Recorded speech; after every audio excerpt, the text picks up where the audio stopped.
Recent టైంలో మీరు అన్నట్టు ఈ కేసెస్ చాలా ఎక్కువైపోయినాయండి.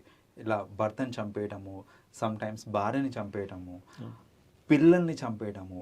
ఇంకా ఘోరం ఏంటంటే మొన్న రీసెంట్గా ఒక లాస్ట్ మంత్ చూసుకుంటే వాళ్ళ ఇల్లీగల్ అఫేర్ అంటే వాళ్ళ బాయ్ ఫ్రెండ్ ఇంటికి వస్తూ ఉన్నాడు రెగ్యులర్గా అనేసి పక్కింటి ఆమె చూసింది అనేసి పక్కింటి ఆమెని చంపడానికి కూడా ట్రై చేశారు. ఈ లెవెల్ ఆఫ్ దారుణాలు జరుగుతున్నాయి కరెంట్లీ, ఇప్పుడు కరెంట్ టైమ్స్లో చూసుకుంటే కనుక.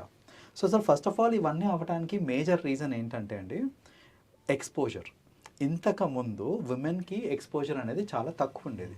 అంటే మోస్ట్లీ హౌస్ వైఫ్స్ ఉండేవాళ్ళు, ఆర్ ఏదున్నా సరే జాయింట్ ఫ్యామిలీస్ ఎక్కువ ఉండేవి కాబట్టి వాళ్ళు ఏం చేసినా కూడా తెలిసేది, అంటే ఇంట్లో వాళ్ళకి తెలిసేది. ఇప్పుడు న్యూక్లియర్ ఫ్యామిలీస్ ఎక్కువైపోయినాయి, అంటే ప్రైవసీ ఇంక్రీజ్ అయిపోయింది, ఎక్స్పోజర్ ఇంక్రీజ్ అయిపోయింది. Exposure in the terms of వాళ్ళు బయటికి వెళ్ళి వర్క్ చేయడం అవ్వచ్చు, లేదా వాళ్ళ ఇంట్లో ఉన్నా కూడా సోషల్ మీడియా త్రూ కనెక్షన్స్ అనేది ఈజీ అయిపోయింది, కమ్యూనికేషన్ అనేది. ఇంతకుముందు ఏంటి, నా ఇంటి చుట్టుపక్కల వాళ్ళతో మాత్రమే నేను సోషలైజ్ అవ్వడానికి స్కోప్ ఉండేది. బట్ ఇప్పుడు currently because of social media కానివ్వండి, మన ఇప్పుడు ఫేస్బుక్, వాట్సాప్, ఇన్స్టా ఏది తీసుకున్నా కూడా వీటితోటి we can connect with a lot of people.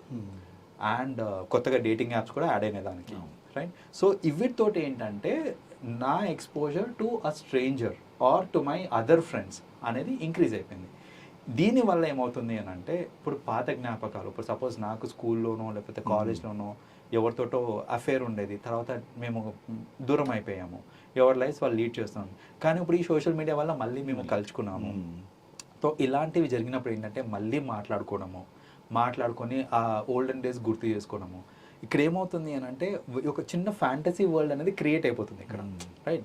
ఈ ఫ్యాంటసీ వరల్డ్ ఒకటి ప్లస్ ముద్దుగా మాట్లాడుకోవడము, which never happens in a realistic way. అంటే ఇప్పుడు రియలిస్టిక్గా నాకు ఇంకా మా వైఫ్కి నేను మాట్లాడుకున్నామంటే మోర్ ప్రాక్టికల్గానే ఉంటుంది.